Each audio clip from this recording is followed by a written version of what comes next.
Hey guys, Nathan and Marissa here to talk about our layering system that we're going to be using on our upcoming thru hike of the Appalachian Trail.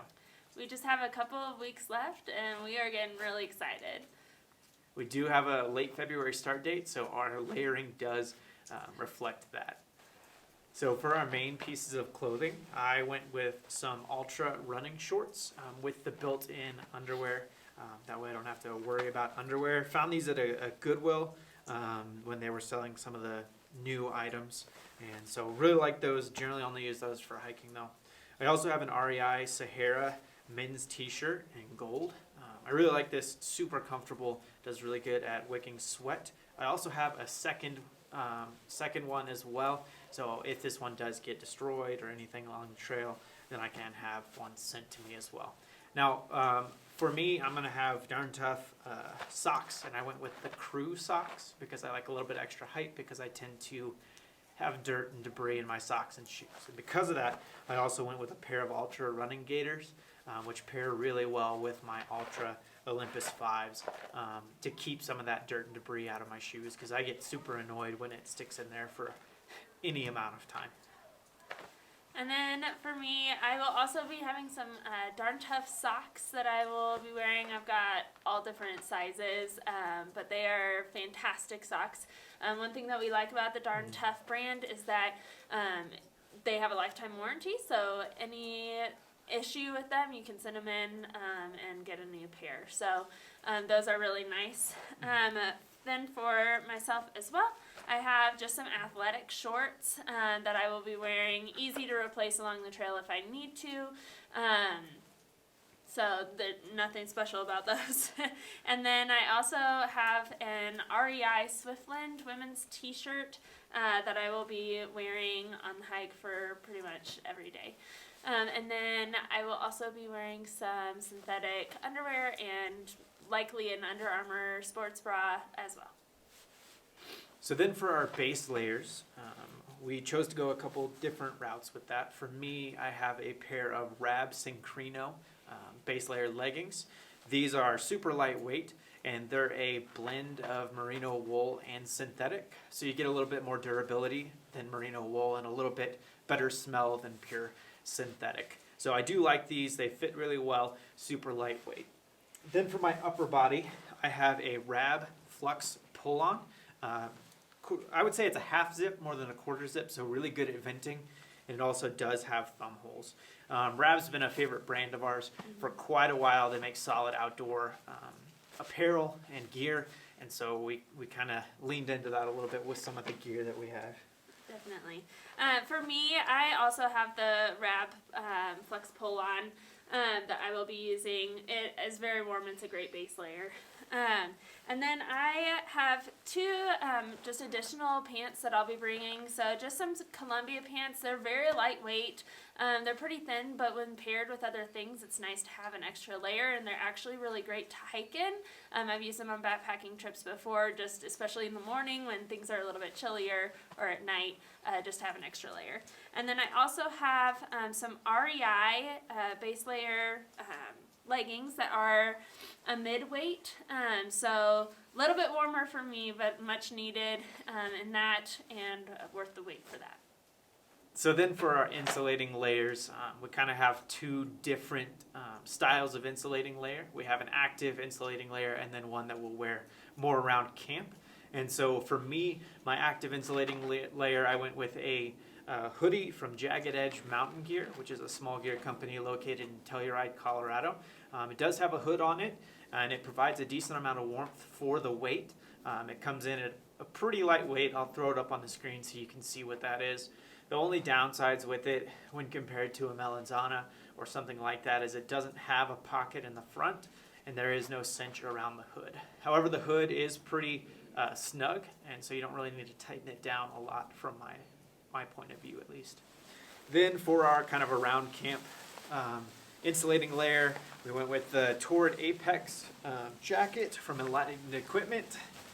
I have the medium in that black on the outside, gold on the inside. We did custom order these to have kind of our chosen colors with that.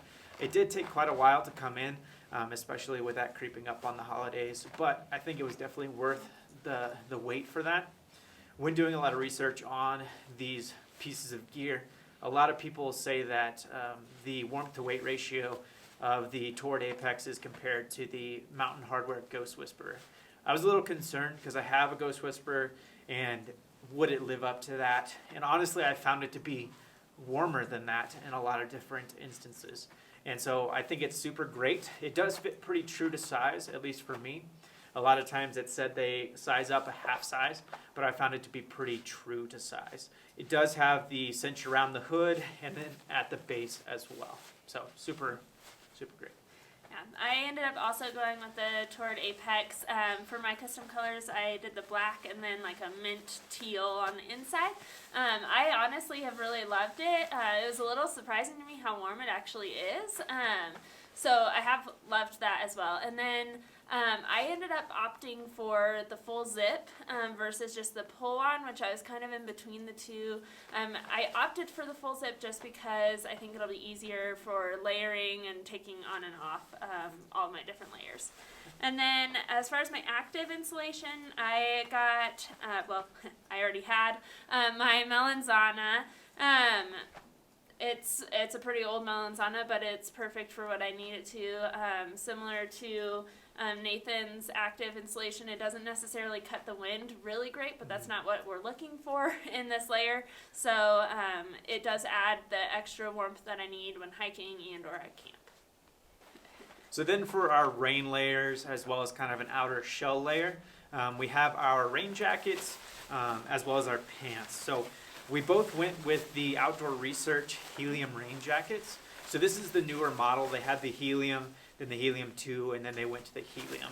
Supposedly has a different material makeup in order to keep it from snagging as easily. There's a lot of varied reviews on whether it will truly keep you dry in a rainstorm for an extended period of time, but everyone knows eventually a rain jacket's going to wet out. To kind of pair with that, we also went with an umbrella for both of us. Super lightweight, but will kind of keep some of that rain off of us as well as off glasses, which is super annoying.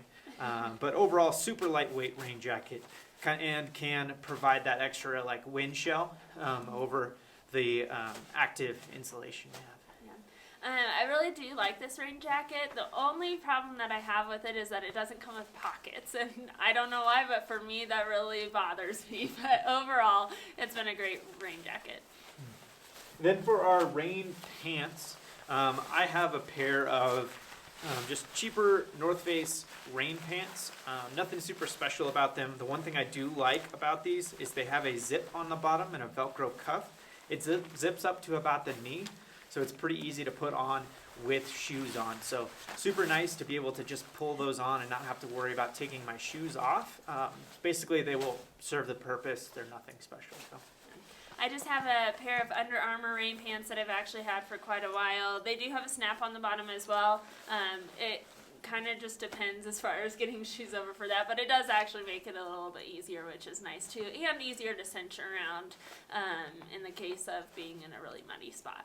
Yeah, so our rain layers are definitely going to be helping out with the rain as well as providing that wind shell if we do deal with a lot of wind, which I'm sure we will at some point.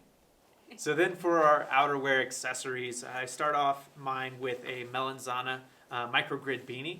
So super lightweight, but does provide a little bit of extra warmth on my head. I do have a hood on my hoodie as well as my Toward Apex. So this provides just a little bit of extra warmth there and another layer. I do also have a neck gaiter or a buff that I can use to keep me warm, pull it up over my face when I'm sleeping or just if it's really cold outside. Then for my gloves, I have a pair of Outdoor Research microgrid gloves. They've worked super well for me, super lightweight, and they fit my hand really well. So for me, I am using a quilt as for sleeping, and because of that, having a few extra things that I can help cover my head and make sure that I am warm because I don't have that normal hood on a sleeping bag is really nice. For me, I opted for a down beanie. This one is Outdoor Research. Just for me, having that extra little warmth with the down is going to be really, really nice. I also am going to take just a regular buff with me. Just very versatile. Can use it for a lot of things, similar to what Nathan said. And then as far as gloves go, I have my Rab gloves. These have been really warm and actually have worked pretty well for me. The only thing with this is that they technically do have the touch pads. However, I could never get them to work on any of my screens. So unfortunately, I am going to have to take my gloves off to work with any screens, but it's just something I'll have to do. I also deal with a condition called Raynaud's, which just is poor circulation to my fingers and toes. So I just added in an extra layer with some rain mitts just to help keep some warmth all together, in addition to my gloves and or just on their own as well. So then lastly, we have our kind of sleep layers. For me, I have a pair of just basic Terramar leggings or base layer that I'll be using on my lower half. So nothing really special there, but it does give me something that is guaranteed to be dry that I can put on at the end of the night in order to make sure that I'm comfortable in my quilt. And then for my upper layer, I will either just use one of my various layers that is either the most dry or just go without it depending on the temperature. And then for me, I have a couple of just added layers in general right now. The ones that I am planning to keep dry and keep as a sleep layer is an REI just base layer long sleeve t-shirt. I got it thrifting at some point, so that's nice. And then I also have some REI fleece pants that I will have. We will see if I end up needing fleece pants every time, but it at least, like Nathan says, gives me a dry layer to have at the end of the night, which is just a smart idea to have when you are backpacking and staying outdoors. And with starting late February, you never really know what temperatures you're going to experience at night. So there's a high chance we'll be wearing a lot more than that when it comes to sleeping, but those are just our designated sleep layers. Then when it comes to camp shoes, we'll both be starting out with some Thermal Ball North Face slippers. So these are a little bit heavier than an ideal camp shoe, but they do have a little bit of warmth to them, which is kind of what we want, as well as not being open to everything. So they are closed off and they are semi-water resistant, so walking through snow or anything like that is not going to be an issue around camp. And so we kind of chose to go with these at the start, kind of taking that penalty with the extra weight for a little bit of extra warmth around our toes while sitting around camp. We wanted to have something extra just in case our shoes are wet, especially in the colder parts, making sure we can take those off, put on dry socks, and put on the camp shoes. We will be trading out our camp shoes further down the line when it does get a little bit warmer, but for the start, having that little bit of extra warmth from these, I think will be crucial for us. Thanks for checking out our layering systems. We do have just about 2 weeks or so before we will be starting on the Appalachian Trail. We're super excited. Stay tuned for our full pack list. We'll be doing separate videos for each of us, just so you can kind of see what we're carrying and then what our base weight turns out to be.